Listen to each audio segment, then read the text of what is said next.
Ms. Aisha Mohamed Musa.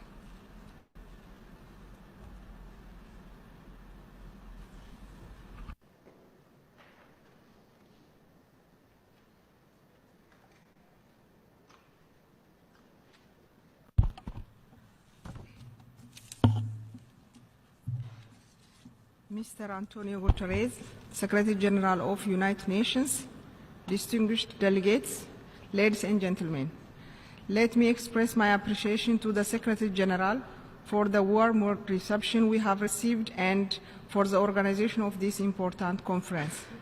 Allow me also to offer my congratulations on the successful conclusions of 3 preparatory ministerial meetings that were held in Montevideo, The Hague, and Addis Ababa. Distinguished delegates, Ethiopia has been participating in United Nations peacekeeping operations for 70 years. It is currently the leading troop contributing country with varying level of involvement in different peacekeeping missions, though with a special focus on the IGAD region, the Horn of Africa. Our troops are also delightfully discharging their duties, paying the ultimate sacrifice in the cause of international peace and security. The promotion of global peace and security is a major political consideration in Ethiopia's commitment to UN and AU-led peacekeeping operations. In addition to being the leading troop contributing country with more than 8,000 troops, Ethiopia is proud of the fact that it is also leading in women peacekeepers with more than 800 deployed under peacekeeping missions. However, while it may be the highest number from a single country, it is still barely representative of the possibilities. Certainly,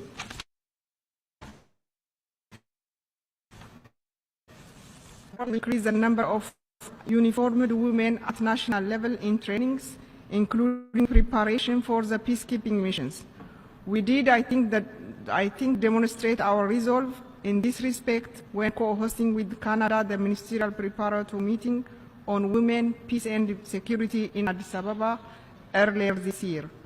I would like also to underline mainstreaming of women's participation in peacekeeping missions requires effective coordination among all stakeholders.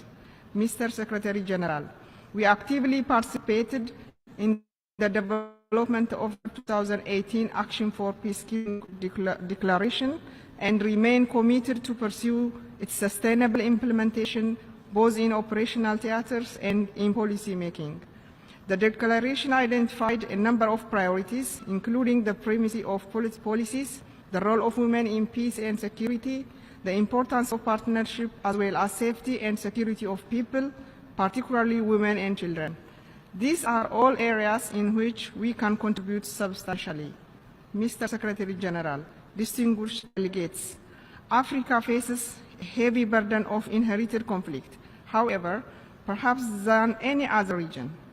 I don't need to go into the reasons for this, but they have certainly encouraged in the African Union to prepare to overcome the challenges of the future through its own peace and security architecture. We hope the Security Council and General Assembly will look carefully at Africa's dynamics and provide the necessary support for Africa-led peace initiatives. Mr. Secretary General, Ethiopia has already subscribed online to the registration platform and declared to make available the following. 1.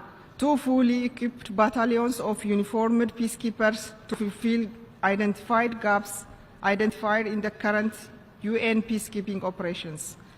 2. Under the UN peacekeeping readiness system, we have a standing commitment to provide 8 military officers to be deployed in Yemen. 3. We are prepared to accept other individual deployments requests of military and police officers to fill identified gaps. We have started with Indonesia will facilitate co-deployment of peacekeepers.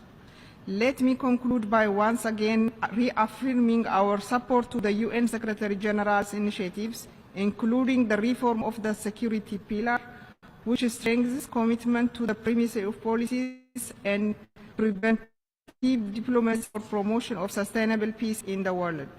We offer our fullest support for expanding the role of women in peacekeeping, peace and security.